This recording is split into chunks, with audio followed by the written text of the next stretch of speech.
यहाँहरूलाई आजको यस कक्षामा हार्दिक स्वागत छ। आज हामी कक्षा 7 मा अध्ययन गर्ने विद्यार्थी भाइ बहिनीहरूका लागि सामाजिक अध्ययन तथा जनसङ्ख्या शिक्षा विषय अन्तर्गत एकाइ 6 हाम्रो विगतको पाठ 3 र 4 मा रहेको मध्यकालीन नेपालको सामाजिक र आर्थिक अवस्थाको बारेमा छलफल गर्नेछौँ। भाइ बहिनीहरू, तपाईहरू सन्चै हुनुहुन्छ? म पनि सन्चै छु। र भाइ बहिनीहरू, अब तपाईहरू पनि मसँगै यो कक्षामा पुरा समय बस्नुस् है त। त्यसको लागि आफ्नो पाठ्य पुस्तक, कापी, कलम लिएर तयार हुनुस् त। तयार हुनुभयो होइन त? ल, अब हामी सुरु गरौँ र मध्यकालीन नेपालको सामाजिक र आर्थिक अवस्थाको छलफल गर्नुभन्दा अगाडि हामी थोरै अघिल्लो पाठको विषयमा छलफल गरौँ है त। भाइ बहिनीहरू, सम्झनुस् त, तपाईहरूले योभन्दा अघिल्लो पाठमा के पढ्नु भएको थियो? स्याबास! के अरे? मध्यकालीन नेपालको राजनीतिक अवस्थाको बारेमा छलफल गर्नुभएको थियो। भाइ बहिनीहरूलाई थाहा भयो नि, होइन त? हो, आखिर मध्यकालीन अवस्था कुन हो भन्ने पनि थाहा पाइसक्नु भएको छ र अनि मध्यकालीन नेपालको राजनीतिक अवस्था पनि थाहा पाइसक्नु भएको छ। अब हामी त्यही मध्यकालीन अवस्थाको सामाजिक र आर्थिक अवस्थाहरूको बारेमा छलफल गर्नेछौँ र यो दुईटा मध्ये पनि पहिला सामाजिक अवस्थाको बारेमा छलफल गरौँ है। भाइ बहिनीहरू, सामाजिक अवस्था भनेको के होला भन्न सक्नुहुन्छ? सक्नुहुन्छ? के हो सम्झनुस् त? समाजको अवस्था हो। मध्यकालीन नेपालको सामाजिक अवस्था भनेको त्यतिखेरको समाजको अवस्था, समाजको स्वरूप लाई चाहिँ के भनिन्छ त? सामाजिक अवस्था भनिन्छ। अथवा त्यतिखेरको समाज कसरी चलेको थियो, कस्तो थियो भन्नु नै सामाजिक अवस्था हो। ल भाइ बहिनीहरू, अब मध्यकालीन सामाजिक अवस्थाका मूल आधारहरू म देखाउँछु भाइ बहिनीहरूलाई। हेर्नुहोस् है त। ल हेर्नुहोस् त, मध्यकालीन सामाजिक संरचनाका मूल आधारहरू हो। यो भनेको सामाजिक अवस्था हो अथवा मध्यकालको समाज चाहिँ यी आधारहरूको आधारमा बनेको थियो भनेर पनि हामीले भन्न सक्छौँ। के रहेछन् हेर्नुहोस् त एकपटक। संयुक्त परिवार प्रथा हो यो। अर्को वर्ण व्यवस्था थियो। त्यस्तै गरी वंशको नामाकरण, थरको उत्पत्ति, अनि त्यस्तै गरी डोलाजी प्रथा, अनि विधवा प्रथा तथा पुनः विवाह, अनि रीतिथिति तथा चाडपर्व, यिनीहरूको बारेमा अब हामी विस्तृत रूपमा छलफल गर्नेछौँ भाइ बहिनीहरू। ल हेर्नुहोस् त, संयुक्त परिवार प्रथा। अब सबैभन्दा पहिला यही संयुक्त परिवार प्रथाको बारेमा छलफल गर्नेछौँ। ल हेर्नुहोस् है भाइ बहिनीहरू, यहाँ हेर्नुहोस् त, के देख्नुभयो चित्रमा? यहाँ परिवार एकै ठाउँमा बसेको देखिन्छ। को हुनुहुन्छ हेर्नुहोस् त? हजुरबुवा, हजुरआमा, बुवा, आमा, यहाँ फुपू दिदी पनि हुनुहुन्छ। त्यस्तै गरी यहाँ छोराछोरी पनि हुनुहुन्छ। ल हेर्नुहोस्, यहाँ के देखिन्छ? 3 पुस्ताको मानिसहरू एकै ठाउँमा बस्नुभएको छ अथवा 3 परिवार, 3 पुस्ताको परिवारका सदस्यहरू एकै ठाउँमा बस्नुभएको छ। ल अब के रहेछ त संयुक्त परिवार भनेको? हेर्नुहोस् त, नयाँ जन्म लिएको पछिल्लो पुस्तादेखि बुबा, हजुरबुबा, काका, काकी, भाइ, बहिनी, भतिजा आदि सबै एकै परिवारमा बसेर समान सुविधा उपभोग गर्ने परिवारलाई संयुक्त परिवार भनेर भनिन्छ। हामीले यसलाई कसरी पनि भन्न सक्छौँ भने हजुरबुवा, हजुरआमा, काका, काकी, अनि बुबा, आमा, अनि त्यसपछि फेरि छोराछोरी, काका, काकीको छोराछोरी सबै एउटै घरमा बसेको परिवारलाई संयुक्त परिवार भनिन्छ भनेर पनि बुझ्न सकिन्छ। भाइ बहिनीहरू, तपाईहरूमध्ये कसैको परिवार पक्कै संयुक्त परिवार छ हो कि होइन? हो। ल सम्झनुस् त को कसको छ? स्याबास, सम्झिहाल्नुभयो। ल यसरी संयुक्त रूपमा एउटै परिवारमा बस्ने प्रचलनलाई संयुक्त परिवार प्रथा भनेर भनिएको हो। यसरी 3 पुस्तासम्मको मानिसहरू अथवा 4 पुस्ताको पनि हुनसक्छ एउटै परिवारमा बस्ने प्रथा चाहिँ के हो त? संयुक्त परिवार प्रथा हो। ल अब हेरौँ है त। मध्यकालमा यसरी हेर्नुहोस् है, बाबु छोरा, दाजुभाइ तथा काका भतिजका बीचमा संयुक्त शासन चलेको थियो। यो भन्नाको मतलब एउटै घरको बाबु छोरा अनि दाजुभाइ काका भतिज सबै सँगै मिलेर शासन चलाउँथे मध्यकालमा है। अब यो हेर्दाखेरि नै हामीलाई संयुक्त परिवार जस्तै त लाग्छ नि है। हो, त्यही संयुक्त शासन चलाउने क्रमबाट नै संयुक्त परिवार प्रथा कायम भएको हो भाइ बहिनीहरू। ल हेर्नुहोस्, अहिलेसम्म पनि कतिपय परिवारमा संयुक्त परिवार प्रथा नै छ। हुन त भाइ बहिनीहरूले संयुक्त परिवार प्रथा, संयुक्त परिवारको बारेमा त सानो कक्षाहरूमा पनि पढ्नु भएको छ होइन त? हो, त्यही भएर बुझ्नुभयो। ल अब हामी अर्को हेरौँ त, वर्ण व्यवस्था। वर्ण व्यवस्थाको बारेमा पनि हामी छलफल गर्छौँ। ल हेर्नुहोस्, वर्ण व्यवस्था लिच्छवी कालबाट सुरुवात भएर मध्यकालसम्म पनि रहेको थियो। ल हेर्नुहोस्, वर्ण व्यवस्था चाहिँ लिच्छवी कालबाट सुरु भएको मैले भाइ बहिनीहरूलाई अघिल्लो पाठमा पनि भनिसकेको छु। भाइ बहिनीहरूले अघिल्लो पाठमा थाहा पाइसक्नु भएको छ। प्राचीन कालमा किराँतकाल, लिच्छवी काल हुन्छ है। हो, त्यो लिच्छवी कालबाट नै वर्ण व्यवस्था सुरुवात भएको हो। र अनि वर्ण व्यवस्थाको स्वरूप चाहिँ मध्यकालीन समाज 4 जात 36 वर्णमा विभाजित थियो। ल हेर्नुहोस्, यो लिच्छवी कालबाटै सुरु भयो र त्यहीलाई अनि मध्यकालमा पनि त्यही भयो। अब लिच्छवी कालमा थियो अनि मध्यकालमा, त्यसपछि पृथ्वीनारायण शाहले नेपाललाई के भनेका छन् सम्झनुस् त? स्याबास, किनभने हामीले सानो कक्षामा पढिसकेका छौँ। के हो रे? हो, 4 जात 36 वर्णको साझा फुलबारी भनेर भनेका छन्। यहीँबाटै आएको हो भाइ बहिनीहरू। लिच्छवी कालबाट सुरुवात भयो, मध्यकालमा भयो, त्यसपछि शाहहरूले पनि यही वर्ण व्यवस्थालाई नै निरन्तरता दिएको जस्तै देखिन्छ है। पृथ्वीनारायण शाहले त साझा फुलबारी नै मानेका छन् है। अब हामी अर्कोमा जाउँ है भाइ बहिनीहरू, वंशको नामाकरण। अब भाइ बहिनीहरूलाई म सोध्छु, वंश भनेको के होला? थाहा छ? थाहा छैन है। थर, आफ्नो थर, जाति, गोत्र चिनाउने चाहिँ यो ऐतिहासिक एउटा पुस्तक हुन्छ के, इतिहास परिवारको आफ्नो थर, जाति, गोत्र सबै कुरा चिनाउने वंशावली हुन्छ। त्यो चाहिँ वंश हो। त्यसबाट चाहिँ हाम्रो परिवारको थर के हो, कुन जातिका हौँ, को कुन पुस्तामा हुनुहुन्थ्यो भन्ने सबै थाहा हुन्छ। भाइ बहिनीहरूले पनि घरमा आमालाई बुवालाई सोध्नुहोस् है। अब हेर्नुहोस् त, मध्यकालमा डोटी र काठमाडौँ उपत्यकाका मल्ल राजाहरूले आफूलाई सूर्यवंशी भनेका थिए। यही वंश उनीहरूले सूर्यवंशी भन्ने गरेका थिए।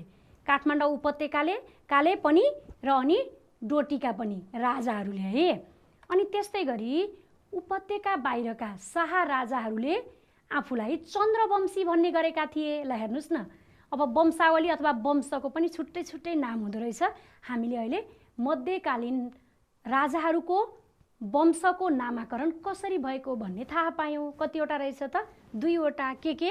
सूर्यवंशी र अनि चन्द्रवंशी। ल अब हामी फेरि अगाडि जाउँ है। थरको उत्पत्ति। ल हेर्नुहोस्, थर भनेको के हो थाहा छ? थाहा छ? स्याबास, कति छिटो भन्नुहुन्छ। के हो रे? नामको पछाडि लेख्ने हो। स्याबास, नामको पछाडि लेख्नेलाई थर भनिन्छ। ल मध्यकालमा थरको उत्पत्ति कसरी भएको थियो हेरौँ है त। ल हेर्नुहोस् त, मध्यकालमा ऋषिहरूको गोत्र, स्थान र गर्ने काम आदिको आधारमा चाहिँ थर राख्ने चलन थियो। ल हेर्नुहोस्, ऋषिहरूको गोत्र अनि स्थान कुन ठाउँमा बसेको अनि उनीहरूले गर्ने कामलाई आधार मानेर चाहिँ थर राख्ने चलन थियो। अब म उदाहरण पनि देखाउँछु है। जस्तै ल हेर्नुहोस् त, कर्णाली प्रदेशमा कामको आधारमा मानिसलाई वैद्य, ल हेर्नुहोस् औषधि उपचार गर्नेलाई वैद्य भन्ने गरेका थिए के। त्यस्तै खड्का अनि भण्डारी, जोशी गरेर यस्तो धेरै थिए। यतिको मैले भाइ बहिनीहरूलाई उदाहरण देखाएको। यसरी थरहरू राखिएको थियो। त्यस्तै म अरू पनि देखाउँछु है भाइ बहिनीहरू। ल हेर्नुहोस् त, अनि फेरि काठमाडौँ उपत्यकामा चाहिँ है, जयस्थिति मल्लको पालामा काठमाडौँ उपत्यकामा मन्त्रीलाई मुल्मी भनिन्थ्यो। ल हेर्नुहोस्, अब त्यस्तै गरी भारदारलाई शिष्ट वा श्रेष्ठ भनिन्थ्यो। ल हेर्नुहोस्, अहिले पनि त यहाँबाट आएको रहेछ नि श्रेष्ठ। अहिले पनि त हामीले श्रेष्ठ थर सुनेका छौँ नि। अनि त्यस्तै गरी हेर्नुहोस् त, प्रधानमन्त्रीलाई माहात भन्ने गरिन्थ्यो। अनि अब काठमाडौँको नेवार समुदायमा वैद्य, श्रेष्ठ र दैवज्ञ आदि जस्ता विभिन्न थरहरू राख्ने गरेको देखिन्छ। यो भाइ बहिनीहरूलाई केही उदाहरण दिएको, यो के को आधारमा त कामको आधारमा, स्थानको आधारमा अनि ऋषिहरूको गोत्रको आधारमा यसरी विभिन्न थरहरू राख्ने गरेको देखिन्थ्यो। अब हामी अर्को फेरि छलफल गरौँ है। अब डोलाजी प्रथा, ल हेर्नुहोस्, म पहिला तपाईँहरूलाई एउटा चित्र देखाउँछु। के देख्नुभयो यसमा? हेर्नुहोस् त, चिनिँदैन खासै राम्रोसँग, तर यहाँ बिचमा पुरुषलाई सजाइएको छ, वरिपरि मानिसहरू कुरेका छन् है, त्यति मात्रै चिनिन्छ। अब यहाँ हेर्नुहोस् है त, यो चित्रले के भन्न खोजेको रहेछ? विवाहपछि दुलाहा दुलहीको घरमा गई बस्ने प्रथालाई डोलाजी प्रथा भनिन्थ्यो। ल हेर्नुहोस् त, तपाईँहरूले यस्तो देख्नुभएको छ, सुन्नुभएको छ। अहिले के हुन्छ? दुलही चाहिँ दुलाहाको घरमा गएर बस्ने गर्दछन् है। भने त्यति बेला के रहेछ त? दुलाहा दुलहीको घरमा गएर बस्ने प्रथा थियो, जसलाई डोलाजी प्रथा भनिन्थ्यो। हुन त अहिले पनि कतै कुनै कुनै जातिकोमा दुलहीको घरमा गएर दुलाहा बस्ने चलन पनि छ भाइ बहिनीहरू, तर धेरै जसो चाहिँ दुलही दुलाहाकै घरमा गएर बस्ने चलन छ। अनि फेरि हेर्नुहोस् है, यहाँ त्यही भएर यहाँ दुलालाई सिँगार पटार गरिएको छ, यो विवाह गर्नको लागि तयार गरिएको हो। यस प्रथामा विवाह गर्ने दुलाहाले दुलहीको थर ग्रहण गर्नुपर्ने। ल हेर्नुहोस् न, अहिले जस्तै अहिले के हुन्छ? दुलही दुलाहाको घरमा गएपछि अथवा विवाहपछि दुलाहाको अथवा श्रीमानको थर ग्रहण गर्छन् अनि गोत्र बदलिन्छ। अनि त्यस्तै गरी अंशियार समेत हुन्थे।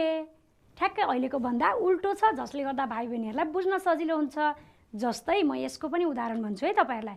ल हेर्नुहोस् त, कुमार जयस्थितिले राजकुमारी राजल्ल देवीसँग विवाह गरे अनि विवाह गरेपछि अनि मल्लथर ग्रहण गरे रहेर। ल हेर्नुहोस् त, यसरी दुलहीको थर ग्रहण गरेका छन्। अर्को हेर्नुहोस् है, कर्णाली प्रदेशकी राजकुमारी शकुनमालासँग विवाह गरेपछि पाल वंशका पुण्य पाल चाहिँ के भयो त? पुण्य मल्ल भएका थिए। ल हेर्नुहोस्, यसरी दुलहीको थर ग्रहण गरेको देखिन्छ। अब भाइ बहिनीहरू अर्को प्रथा छ सती प्रथा। भाइ बहिनीहरूले सती प्रथाको बारेमा सुन्नुभएको छ? कसैले फिल्म हेरेर फिल्मबाट टेलिभिजनमा पनि देख्नुभएको होला, होइन त? ल अब हामी यसको बारेमा छलफल गर्छौँ है। पहिला एउटा चित्र हेर्नुहोस् त, यहाँ के देख्नुभयो? वरिपरि मानिसहरू हात हतियारसहित यस्तो गरेर उभिएका छन् अनि बिचमा के देख्नुभयो? आगो बलेको छ, एकजना महिला बलिरहेको आगोमा दाउरामाथि बसिरहेकी छन्। कस्तो हेर्नुहोस् त, यो के होला त? अब यो के हो हामी यहाँ हेरेर बुझ्छौँ है। श्रीमान मरेपछि श्रीमती पनि श्रीमानसँगै चितामा जल्नुपर्ने चलनलाई सती प्रथा भनिन्छ। भाइ बहिनीहरू कतिले यो सुन्नु पनि भएको छ, कतिले टेलिभिजनमा फिल्महरूमा हेर्नु पनि भएको छ, कतिले थाहा नपाएको अहिले थाहा पाउनुभयो। ल हेर्नुहोस् त, कति नराम्रो चलन। श्रीमती पनि श्रीमान मरेपछि जिउँदै मान्छे गएर यसरी आगोमा बसेर जल्नुपर्ने अनि भाग्छ भनेर यहाँ वरिपरि हात हतियार लिएर मानिसहरू बसेका छन्। ल हेर्नुहोस् त, अनि मध्यकालमा यस्तो प्रथा सबैतिर थिएन भाइ बहिनीहरू, कतै कतै थियो है। र मध्यकालमा सती प्रथा प्रचलनमा थियो, मैले भने कतै कतै थियो। र विक्रम सम्वत 1977मा राणा प्रधानमन्त्री चन्द्र शमशेरले कानुन बनाई यस प्रथालाई हटाए। तर अहिले छैन नि भाइ बहिनीहरू, अहिले त यो त गैर कानुनी हो, यस्तो जिउँदै मान्छेलाई त जलाउनै पाइँदैन नि अहिले त है। र यो हटिसक्यो। मैले भाइ बहिनीहरूलाई फेरि अहिले पनि यस्तै रहेछ कि भन्ने पर्छ भनेर यो सम्झाएको है। चन्द्र शमशेर, राणा प्रधानमन्त्री चन्द्र शमशेरको पालामा विक्रम सम्वत 1977 सालमा नै यो प्रथा हटिसकेको छ। भाइ बहिनीहरू अब अर्को हेर्नुहोस् त, विधवा नारीहरूको पुनः विवाह। ल हेर्नुहोस् कति राम्रो प्रथा, यो एउटा पनि राम्रै रहेछ है मध्यकालमा। ल यहाँ हेर्नुहोस् त, पहिला म चित्र देखाउँछु। यहाँ के देख्नुभयो? उहाँ सेतो पहिरनमा हुनुहुन्छ। सेतो पहिरन भएपछि उहाँ को हो त? विधवा नारी। अनि यता के देखिन्छ? यहाँ दुलहीको भेषमा देखिएको छ। यसबाट हामीले के बुझ्नुपर्छ त भन्दा मध्यकालमा विधवा नारीहरूले पनि पुनः विवाह गर्न पाउने प्रचलन थियो। जस्तै भक्तपुरका राजा रुद्रमल्लकी छोरी नायक देवीको पहिलो विवाह काशीका राजकुमार हरिश्चन्द्रसँग भएको थियो। अनि उनको मृत्यु पश्चात दोस्रो विवाह फेरि तिरहुतका राजकुमार जगतसिंह कुम्हरसँग भएको थियो। यसबाट नै हामीले प्रष्ट रूपमा बुझ्न सक्छौँ। अब अर्को हेर्नुहोस् है भाइ बहिनीहरू, रीतिथिति तथा चाडपर्व। ल यहाँ हेर्नुहोस् त, हुन त यो ब्ल्याक एन्ड व्हाइट छ है, कालो कालो, त्यति राम्रो बुझिँदैन, तर यो कुनै जात्राको लागि अथवा चाडपर्वको लागि तयार भएको देखिन्छ। यो मल्लकालको हो भाइ बहिनीहरू। ल हेर्नुहोस्, यसबाट के बुझिन्छ भने मध्यकालमा आशोज तथा सुतक बार्ने जस्ता रीतिथिति थियो। भाइ बहिनीहरू म सोध्छु है, आशोज तथा सुतक भनेको थाहा छ तपाईँहरूलाई? थाहा छैन है। आशोज भनेको चाहिँ मृत्युपछि गर्ने कर्म अथवा मृत्युपछि बार्ने गरिन्छ नि, काजक्रिया गरेको देख्नु भएको छ है, हो त्यसलाई आशोच भन्छ, मानिस मर्दाखेरि गर्ने कर्म। अनि सुतक भनेको चाहिँ नयाँ मानिस जन्मिँदाखेरि गर्ने कर्म। अब सुतक पर्यो भनेर घरमा बुबा आमा काका काकी कसैले भनेको पक्कै सुन्नुभएको छ होला। अनि मानिस जन्मिएपछि अनि गर्ने कर्म अथवा त्यतिखेर पनि सुतक पर्यो भनेर बारेर बस्ने गरेको देखिन्छ। त्यस्तो अहिले पनि छ, यो मध्यकालदेखि नै सुरु भएको रहेछ। अब हेर्नुहोस् है त, प्राचीन हिन्दू धार्मिक मान्यता अनुसार जन्म, मृत्यु र अन्य सामाजिक संस्कारहरू पनि प्रचलनमा थिए। अब जन्म मृत्यु त यहाँ हेरेर पनि थाहा पाउनुभयो। त्यो बाहेक अन्य सामाजिक संस्कारहरू पनि त्यति बेला प्रचलनमा थिए। अनि दसैँ, तिहार, गाई जात्रा, इन्द्र जात्रा, घण्टाकर्ण जस्ता विभिन्न चाडपर्वहरू पनि प्रचलनमा थिए। ल हेर्नुहोस् त, यसरी यी चाडपर्व अहिले पनि मनाइन्छन्। दसैँ तिहार, गाई जात्रा, इन्द्र जात्रा, घण्टाकर्ण यस्ता चाडपर्व अहिले पनि प्रचलनमा छन्। यो कहाँबाट सुरु भएको रहेछ त? मध्यकाल अथवा मल्लकाल नै हो मध्यकाल भनेको। अब अर्को हेर्नुहोस् त, नारीको स्थान। अब मध्यकालमा नारीको स्थान कस्तो थियो त? मध्यकालमा नारीलाई सम्मानपूर्वक व्यवहार गरिन्थ्यो।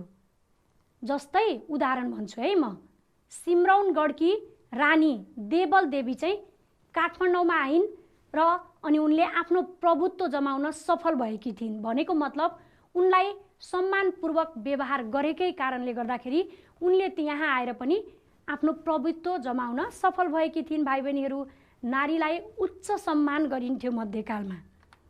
ल अर्को, अब भाइ बहिनीहरू हामीले अहिले के छलफल गऱ्यौँ त? हो, मध्यकालीन सामाजिक संरचनाका मूल आधारहरू, अथवा यो के भनेको हो भने मध्यकालीन समाजको संरचना चाहिँ यी आधारहरूको आधारमा बनेको थियो भन्ने थाहा भयो। ल भाइ बहिनीहरू, अब हामी मध्यकालीन नेपालको सामाजिक अवस्था बुँदागत रूपमा छलफल गरौँ है। त्यसबाट भाइ बहिनीहरूलाई बुझ्न सजिलो हुन्छ। हुन त यिनै कुराहरूबाटै आउँछन्, तर पनि यहाँ राम्रोसँग बुझिन्छ। अब हेर्नुहोस् है, मध्यकालीन नेपाली समाजलाई पेसा तथा जातिका आधारमा वर्गीकरण गरेको पाइन्छ। ल हेर्नुहोस्, पेसा र अनि जात, यसको उदाहरण हामीले अगाडि पनि हेरेका थियौँ है। अनि त्यस्तै गरी हेर्नुहोस् त, मध्यकालमा बहुविवाह, एकभन्दा बढी पत्नी राख्ने चलन हो है। अनि बाल विवाह, सानै बालबालिकामै बिहे गर्ने, विधवा विवाह थाहा छ, श्रीमान मरेपछिको महिलाले पुनः विवाह गर्न पाउने, अघि नै हामीले छलफल गरेका छौँ।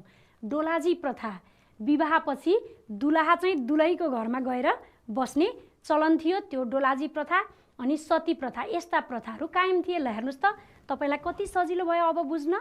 अघि हामीले डिटेलमा छलफल गरेका थियौँ, यसबाट कति सजिलो हुन्छ। अब अरू हेरौँ है, बिस्केट जात्रा, मत्स्येन्द्रनाथको जात्रा, इन्द्र जात्रा लगायतका जात्राहरू प्रचलनमा थिए।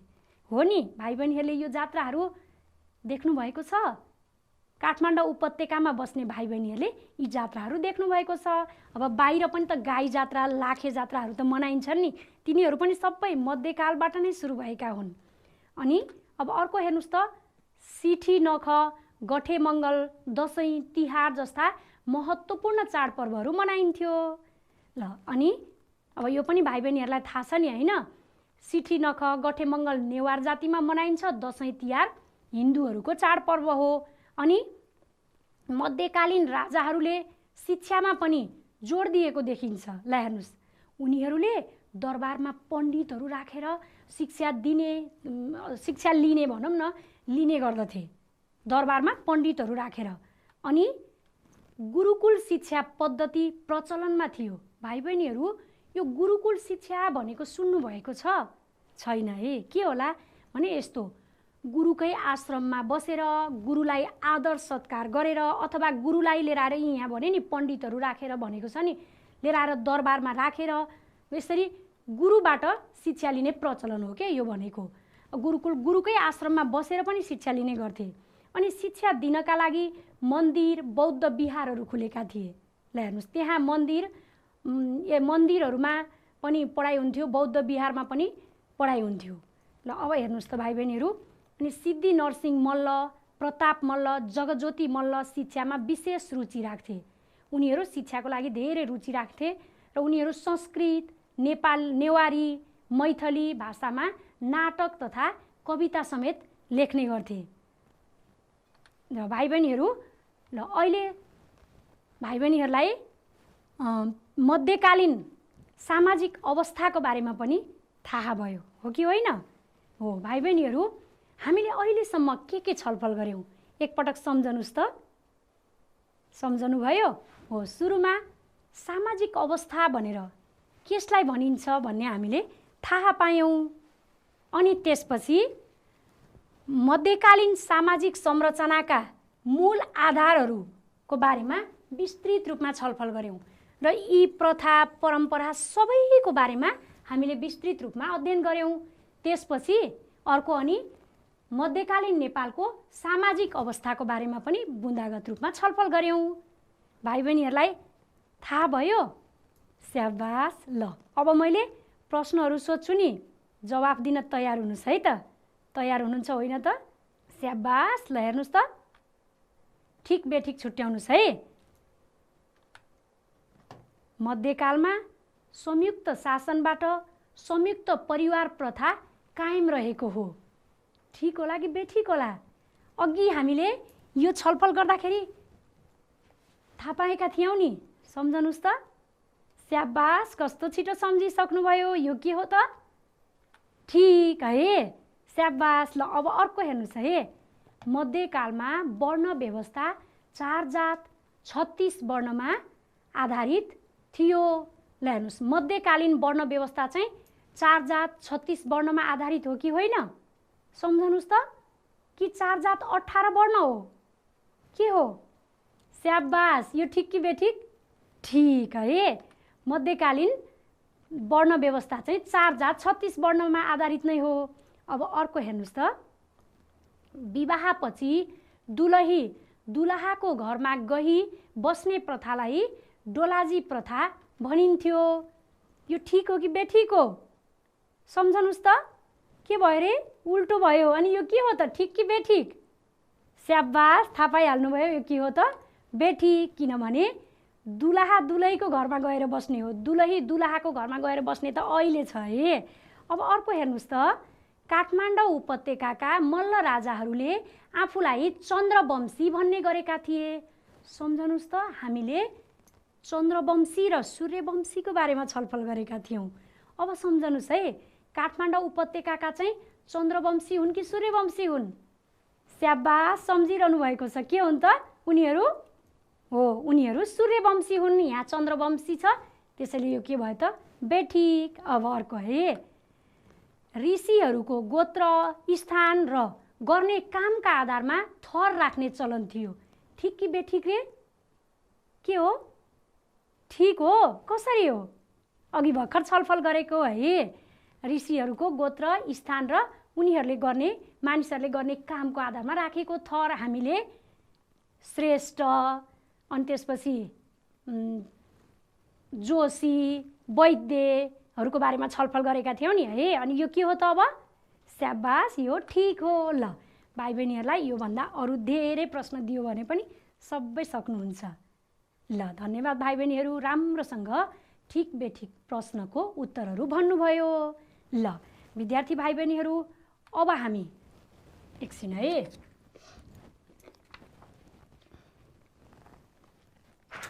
मध्यकालीन नेपालको आर्थिक अवस्था यहाँ थियो नि हाम्रो नेपालको सामाजिक अवस्था हामीले विस्तृत रूपमा छलफल गऱ्यौँ। आशा छ भाइ बहिनीहरूले पक्कै पनि बुझ्नुभयो। अब हामी यही मध्यकालीन नेपालको आर्थिक अवस्थाको बारेमा छलफल गर्छौँ। हेर्नुहोस् है त। ल भाइ बहिनीहरू यहाँ के देख्नुभयो हेर्नुहोस् है। यहाँ दुईटा चित्र म पहिला देखाउँछु। यहाँ जोतिरहेको देखिन्छ, यहाँ यो कपडा बुनिरहेको देखिन्छ। अब हेर्नुहोस् है, मध्यकालीन नेपालको अर्थव्यवस्थाको मुख्य आधार कृषि तथा पशुपालन थियो। म भाइ बहिनीहरूलाई पहिला अझ अर्को कुरा सोध्नै बिर्सेछु है। आर्थिक अवस्था भनेको चाहिँ के हो नि? सम्झनुस् त।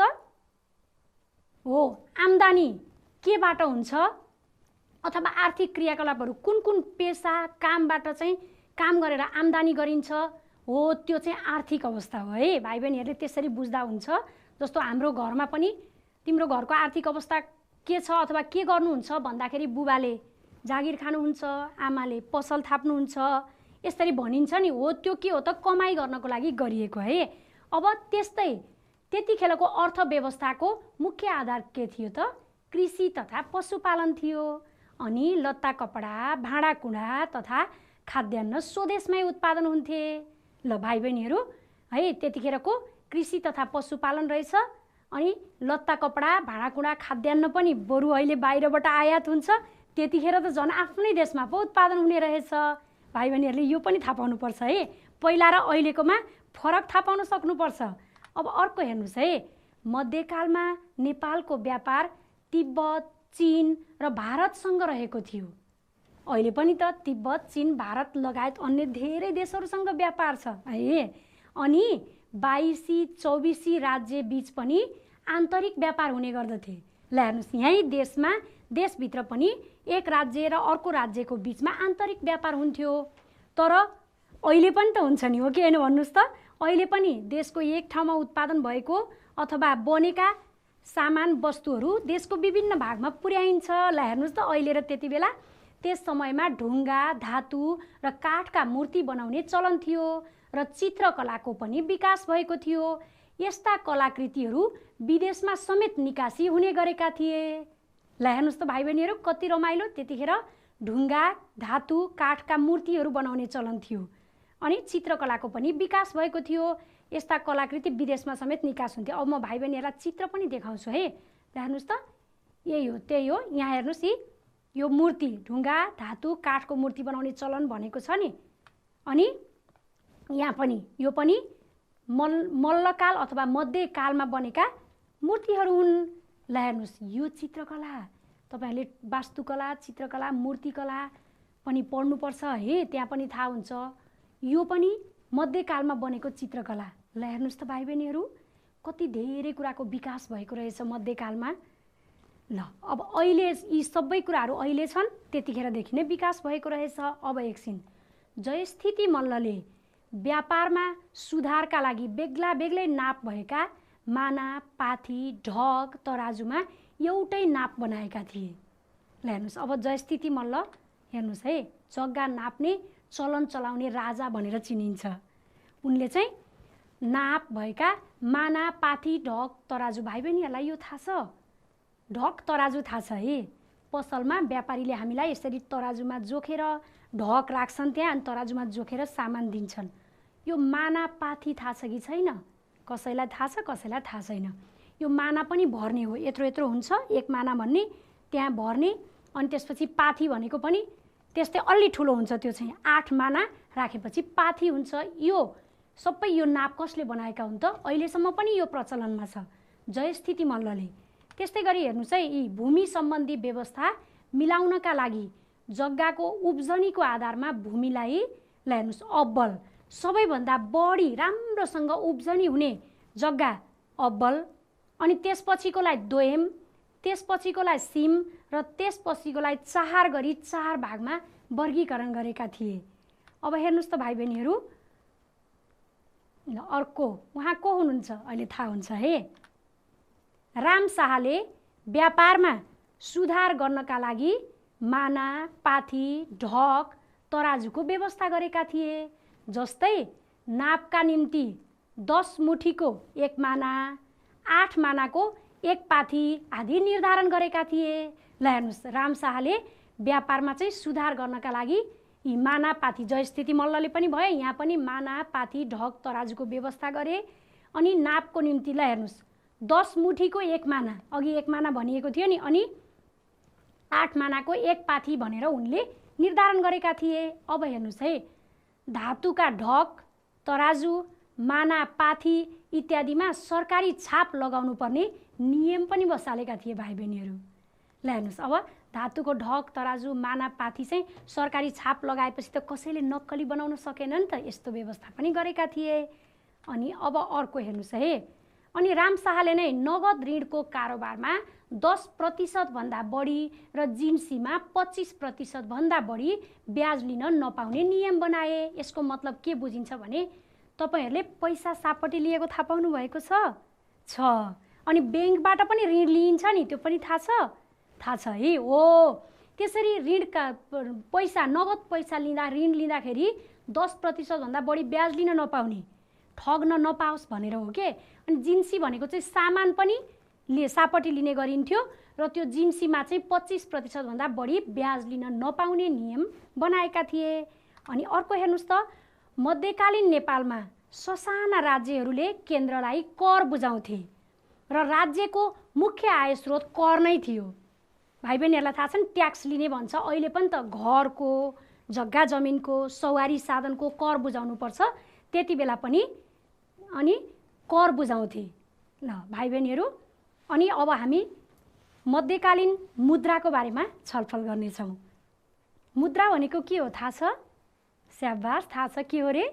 पैसा है। यहाँ हेर्नुहोस् त, अब म देखाउँछु। ल हेर्नुहोस्, मध्यकालमा चाँदीका सिक्काहरू डबल, मोहर, सुकी, दाम चलन चल्तीमा थिए र नेपाली सिक्का तिब्बतमा समेत चल्थ्यो।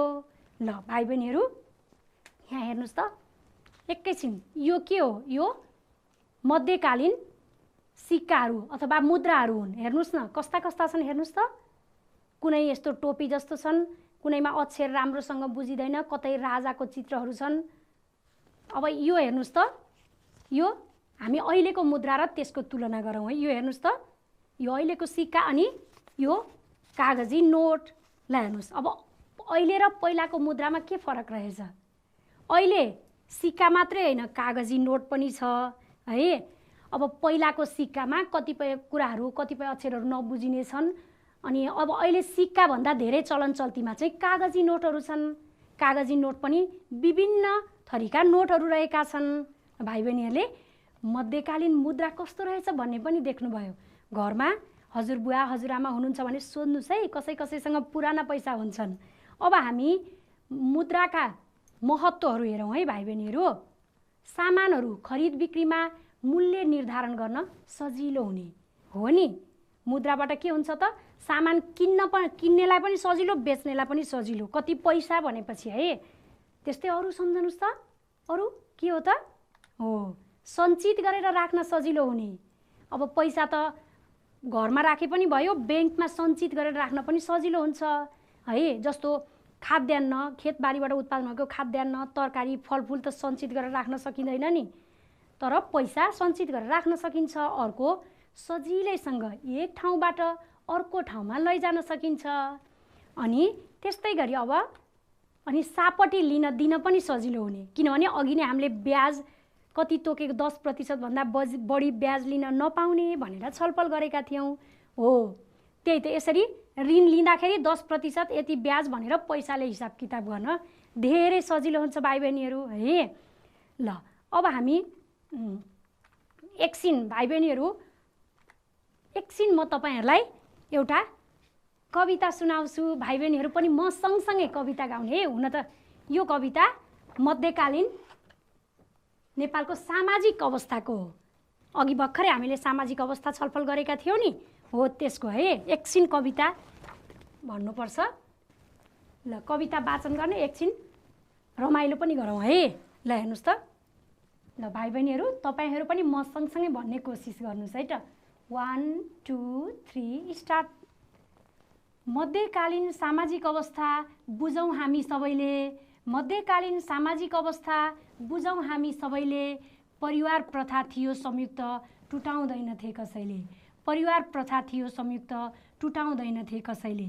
4 जात 36 वर्णमा विभाजित थियो चलन। 4 जात 36 वर्णमा विभाजित थियो चलन। सूर्यवंशी चन्द्रवंशीमा वंशको गरियो नामाकरण। सूर्यवंशी चन्द्रवंशीमा वंशको गरियो नामाकरण। कामका आधारमा राखियो थर लेख्ने चलन। कामका आधारमा राखियो थर लेख्ने चलन। डोलाजी विधवा पुनः विवाह अनेकौं रहे प्रचलन। डोलाजी विधवा पुनः विवाह अनेकौं रहे प्रचलन। समाजमा थियो प्रभुत्व नारी स्थान उच्च। समाजमा थियो प्रभुत्व नारी स्थान उच्च। रीतिस्थिति संस्कार बस्यो सूतक अनि आशोच। रीतिस्थिति संस्कार बस्यो सूतक अनि आशोच। ल भाइ बहिनीहरू क्ल्याप गर्नुहोस् त। रमाइलो भयो। कस्तो लाग्यो कविता? एकदम राम्रो छ। ल भाइ बहिनीहरूले पनि यो कविता लेख्नुहोस् है आफ्नो कापीमा। अनि यस्तै गरी कविता वाचन गर्नुपर्छ, कविता बनाउने कोसिस पनि गर्नुपर्छ। ल भाइ बहिनीहरू हामीले अब एकैछिन म छोटो छलफल गराउँछु है। हामीले मध्यकालीन नेपालको आर्थिक अवस्थाको छलफल गरेका थियौँ नि। हो त्यति बेला मध्यकालीन नेपालको आर्थिक अवस्था, मध्यकालीन नेपालको आर्थिक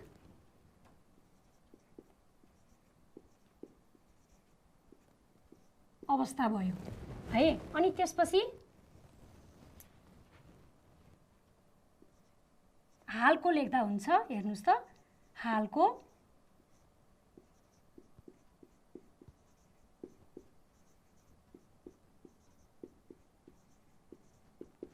आर्थिक अवस्था एकैछिन छलफल गरौँ है भाइ बहिनीहरू। मध्यकालीन नेपालको आर्थिक अवस्था के थिए आर्थिक क्रियाकलापहरू सम्झनुस् त। हो हामीले अब चाहिँ यसलाई आर्थिक अवस्थाको अब आर्थिक क्रियाकलापहरू के थिए यसलाई आर्थिक क्रियाकलाप लेखौँ भाइ बहिनीहरू। तपाईहरु पनि हेर्नुस्। अझ आर्थिक क्रियाकलाप अब सम्झनुस् है के छ आर्थिक क्रियाकलाप।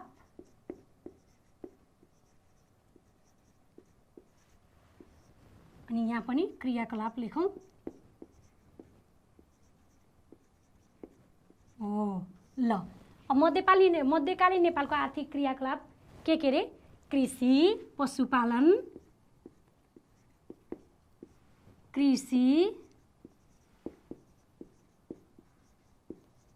पशुपालन, अनि खाद्यान्न उत्पादन,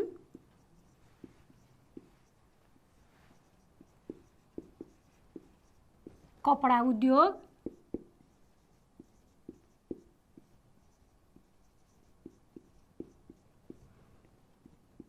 अनि त्यसपछि मूर्तिकला,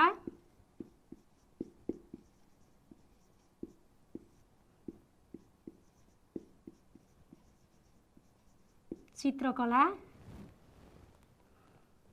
ल हेर्नुस् यिनीहरू अब अहिलेको छलफल गऱ्यौँ भाइ बहिनीहरू। अहिले अब यो अर्को हेर्नुस् त। यी भन्दा पहिला मध्यकालीन नेपालको आर्थिक क्रियाकलापहरू यस्ता थिए। हामीले अघि छलफल गऱ्यौँ। अब अहिलेकोसँग तुलना गऱ्यौँ है। अहिले के छन् त? अहिले अरु सबै कृषि, पशुपालन, अहिले पनि खाद्यान्न उत्पादन कृषि अन्तर्गत नै भयो। कपडा उद्योग, मूर्तिकला, चित्रकला, वास्तुकला। अहिले ती बाहेक के हुन्छन्? अब यी बाहेक लेखौँ है यहाँ। पर्यटन व्यवसाय,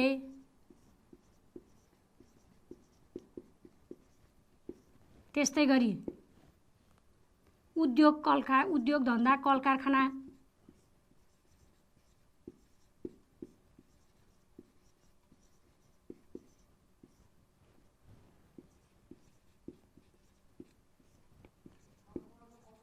वैदेशिक रोजगार,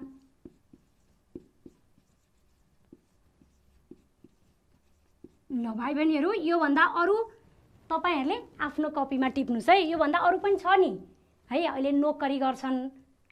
यसरी धेरै व्यवसायहरू पहिला भन्दा विकास भएको छ। हामीले यसरी तुलना गरेर पनि अध्ययन गर्न सक्छौं। मध्यकालीन नेपालको आर्थिक अवस्था थाहा पायौं। त्यतिखेरको आर्थिक अवस्था चाहिँ के थियो त? यस्तो कुराबाट चाहिँ आर्थिक व्यवस्था चलेको थियो अथवा आर्थिक अवस्था चलेको थियो। यिनीहरूलाई आर्थिक क्रियाकलाप भनिन्छ। र हालका आर्थिक क्रियाकलापहरू यिनीहरू यति पनि हो अनि त्यसमा प्लस यिनीहरू हो है। यसरी अहिले पहिला भन्दा धेरै विकास भएको छ। ल भाइ बहिनीहरू आज हामीले के छलफल गरेको हो? हामीले पछिल्लो समयमा नेपालको आर्थिक अवस्थाको बारेमा छलफल गऱ्यौँ। अनि त्यस्तै गरी मुद्राका महत्त्वहरूको बारेमा पनि छलफल गऱ्यौँ र अनि त्यसपछि मध्यकालीन नेपालका आर्थिक क्रियाकलाप र हालको आर्थिक क्रियाकलापको बारेमा थोरै तुलना गरेर छलफल पनि गऱ्यौँ।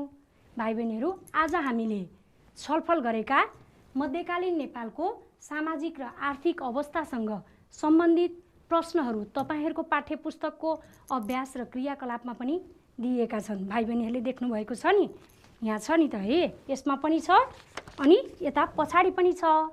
हो, यिनीहरूलाई राम्रोसँग आफ्नो कापीमा सफासँग लेख्नुहोला र आफ्नो विषय शिक्षकलाई देखाउन नबिर्सिनुहोस् है त।